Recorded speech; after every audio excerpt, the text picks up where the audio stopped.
மக்களை காப்போம் தமிழகத்தை மீட்போம் சுற்றுப்பயணத்தை மேற்கொண்டுள்ள அதிமுக பொதுச் செயலாளர் எடப்பாடி பழனிசாமி சிவகங்கை மாவட்டம் திருப்பத்தூர் மக்களிடையே உரையாற்றி வருகிறார். அந்த காட்சிகளை தற்போது பார்க்கலாம். மாமன்னன் மருதுபாண்டியர் ஆண்ட சிவகங்கை சீமையில் இங்கே உங்கள் முன் பேசுகின்ற நல்ல வாய்ப்பு கிடைத்திருக்கின்றது. இது வரலாற்று சிறப்புமிக்க பூமி.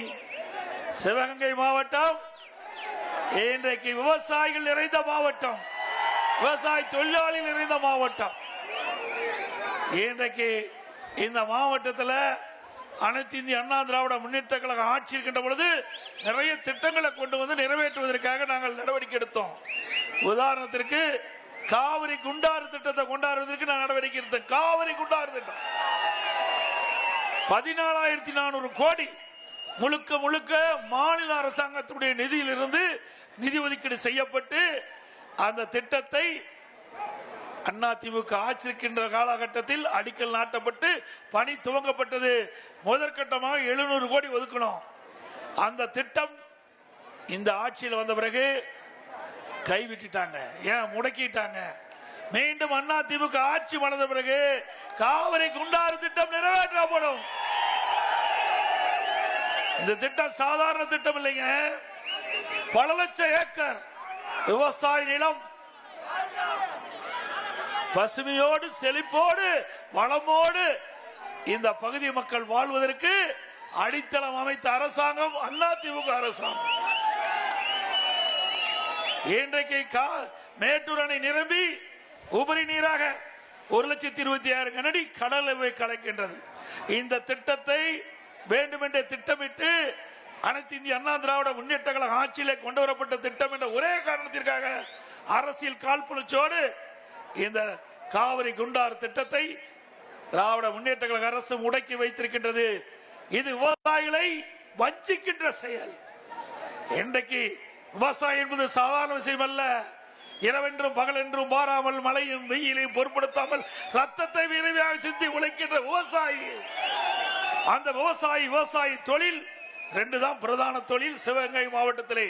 அதனாலதான் இன்றைக்கு காவிரி குண்டாறு திட்டத்தில் 5 மாவட்ட மக்கள் பயன்பெற வேண்டும். 5 மாவட்டத்தில் இருக்கிற விவசாய தொழிலாளிகளுக்கு இன்றைக்கு இந்த திட்டம் வாழ்வளிக்கக்கூடிய திட்டம். அதை முடக்கி இருக்கின்றாங்க. அப்படிப்பட்ட அரசு தொடர வேணுமா? இது எவ்வளவு பெரிய திட்டம். மத்திய அரசாங்கத்துக்கு நான் கேட்கல. நான் ஒரு விவசாயியா இருக்கின்ற காரணத்தினாலே விவசாயிகள் எழுச்சியோடு இருக்க வேண்டும், மகிழ்ச்சியோடு இருக்க வேண்டும். அவர்களுக்கு நீர் மிக முக்கியம். ஒரு மனிதனுக்கு உயிர் எப்படியோ அதுபோல் விவசாயத்துக்கு நீர் உயிராக இருக்கின்றது. அந்த நீரை முறையாக நம்முடைய விவசாயிகளுக்கு கொடுக்க வேண்டுவதற்காகத்தான் இந்த காவிரி குண்டாறு திட்டத்தை நான் கொண்டு வந்தோம். எவ்வளவோ நிதி நெருக்கடி இருந்தாலும் மாநில அரசாங்கத்துடைய 14,400 கோடி இந்த திட்டத்திற்காக ஒதுக்கீடு செய்யப்பட்ட அரசாங்கம் அதிமுக அரசாங்கம். ஒரு நாளைக்கு 1/2 TMC தண்ணி, ஒரு நாள் ஒன்றுக்கு 1/2 TMC தண்ணி அந்த கால்வாயின் மூலம் காவிரி குண்டார் திட்டத்தின் மூலமாக வெட்டப்பட்ட கால்வாயின் மூலமாக இங்கே சிவகங்கை மாவட்டத்தில் இருக்கின்ற அத்தனை கண்மாயிலும் நிரப்புவதற்காக போடப்பட்ட திட்டம். இப்படி நீரை நிரப்புகின்ற பொழுது அந்த கண்மாயில் நிரப்புகின்ற பொழுது நிலத்து நீர் உயர்ந்து வேளாண்மைக்கு தேவையான நீர் கிடைக்கும், விவசாயத்திற்கு தேவையான நீர் கிடைக்கும், குடிப்பதற்கு தேவையான நீர் கிடைக்கும். இன்றைக்கு இந்த பூமி பொன் விளைகின்ற பூமியாக மாற்றுவதற்கு நான் கொண்டு வந்த திட்டம். மீண்டும் உங்களுடைய பேர் ஆதரவோடு அதிமுக ஆட்சி மலர்ந்துடன் காவிரி குண்டாறு திட்டம் நிறைவேற்றப்படும். இந்த பகுதியில் மஞ்சள், வாழை, கரும்பு செழித்து வளர்ந்து மக்கள் மகிழ்ச்சியோடு வாழ்கிற காட்சி அதிமுக கொண்டு வரப்படும்.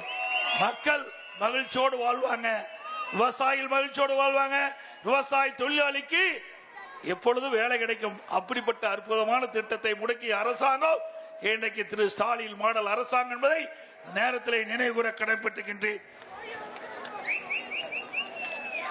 இன்றைக்கு ஸ்டாலின் எப்பொழுது பார்த்தாலும் பேசுகிறார், இந்தியாவிலேயே சிறந்த ஆட்சி செய்கின்ற மாநிலம் தமிழ்நாடு என்று. தமிழ்நாடு தான் இந்தியாவுக்கு முன்மாதிரியான மாநிலம் என்று. இந்தியாவில் இருக்கின்ற முதலமைச்சர்கள் சூப்பர் முதலமைச்சர் நான் தான் என்று அவரே பறைசாற்றிக் கொள்கிறார். எதுல முதன்மையான முதன்மையான முதலமைச்சர், கடன் வாங்குவதிலே முதன்மையான முதலமைச்சர். இந்தியாவிலேயே அதிக கடன் வாங்கின மாநிலம் தமிழ்நாடு. போன ஆண்டு பத்திரிகையில் பார்த்திருப்பீங்க. இந்தியாவிலேயே கடன் வாங்குவதில் முதல் இடத்தில் இருக்கின்ற மாநிலம் தமிழ்நாடு. இப்படிப்பட்ட அரசாங்கம் தேவையா? எல்லாம் கடன்காரன் ஆயிட்டாங்க. நீங்க என்னமோ நினைச்சிட்டு இருக்கிறீங்க ஸ்டாலின் வாங்கிட்டு போயிடுவாருன்னு. இந்த கடனை நீங்க தான் கட்ட வேணும். இங்க வந்திருக்கின்ற தலையில தான் சுமத்துறாங்க. நீங்க நினைப்பீங்க நமக்கு எப்படி வரும்னு நினைப்பீங்க. வரி போட்டு வசூல் பண்ணுவாங்க. இன்றைக்கு உணவு தானியம் வரி போடுவாங்க, இன்றைக்கு கடைக்கு வரி போடுவாங்க. இப்படி வரி மேல வரி போட்டா அந்த வரி நம்ம கிட்ட தான் வசூல் பண்ணுவாங்க. வேற யார்கிட்ட வசூல் பண்ண போறாங்க? இந்த கடனை எப்படி கட்ட போறாங்க? ஆக ஒரு திறமையற்ற முதலமைச்சர், பொம்மை முதலமைச்சர் இந்த நாட்டை ஆண்டு கொண்டிருக்கின்ற காரணத்தினால கடன் மேல வாங்கி தமிழ்நாட்டு மக்கள் மீது மிகப்பெரிய கடனை இந்த ஆட்சியால் சுமத்தி விட்டார்கள். இப்படிப்பட்ட ஆட்சி தேவையா? நல்லா எண்ணி பாருங்க. நீங்க நாங்க பேசுறது சரியா தவறா நீங்க சிந்திச்சு பாருங்க. நான் அத்தனையுமே பேசுவது அத்தனையும் இங்க இருக்கிறது நான் அரசியலுக்காக பேசல, எதிர்க்கட்சி என்ற முறையில பேசல. உண்மை செய்தியை மக்களிடத்திலே கொண்டு போய் சேர்க்க வேண்டும், மக்கள் விழிப்போடு இருக்க வேண்டும் என்ற அடிப்படையில் தான் கருத்து சொல்லிட்டு இருக்கிறேன். இன்றைக்கு திராவிட முன்னேற்ற கழக ஆட்சியில் வந்து 4 வருஷம் ஆகுது.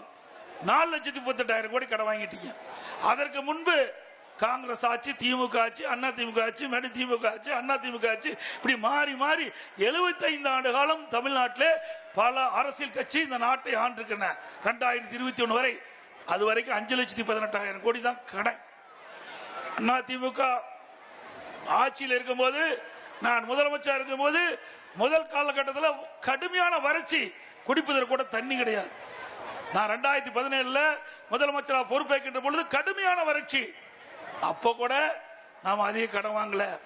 அப்புறம் கஜா புயல், இன்றைக்கு இந்த தென் மாவட்டங்களில், டெல்டா மாவட்டத்தில் புரட்டி போட்டு போயிட்டது. அப்படிப்பட்ட சூழ்நிலையும் அதிகமாக கடன் வாங்கல. விவசாயிகளுக்கு தேவையான உதவிகளை செஞ்சோம், மக்களுக்கு தேவையான உதவிகளை செஞ்சோம். கஜா புயல் பாதிக்கப்பட்ட அத்தனை இடங்களுக்கும் மறுசீரமைப்பு செஞ்சோம். அடுத்தது கொரோனா. ஒரு ஆண்டு உங்களுக்கு தெரியும், யாரும் வெளியிலேயே போக முடியல. இன்றைக்கு கடையெல்லாம் மூடப்பட்டது. வரி கிடையாது, வருமானம் கிடையாது. அரசுக்கு தொழிற்சாலை எங்கல, வருவாய் கிடையாது. இன்றைக்கு எல்லா வழியிலும் அரசாங்கத்துக்கு வருகின்ற வருவாய் அத்தனையுமே இல்ல. செந்தில்நாதன் அவர்களே, வாரி இந்த சிறப்பித்துக் கொண்டிருக்கின்ற முன்னாள் அமைச்சர் பெருமக்கள், அறிவிச்சவர் காமராஜ் அவர்களே, மாண்புமிகு முன்னாள் அமைச்சர் அறிவிச்சர் டாக்டர் சி விஜயபாஸ்கர் அவர்களே, முன்னாள் அமைச்சர் சகோதரி கோவில் இந்திரா அவர்களே, கள அமைப்பு அறிவிச்சவர் AK சீனிவாசன் அவர்களே, அறிவிச்சவர் திரு ஒன்றிய கழக செயலாளர் திரு A சேவியர்தாஸ் அவர்களே, நகர கழக செயலாளர் திரு NM ராஜா அவர்களே,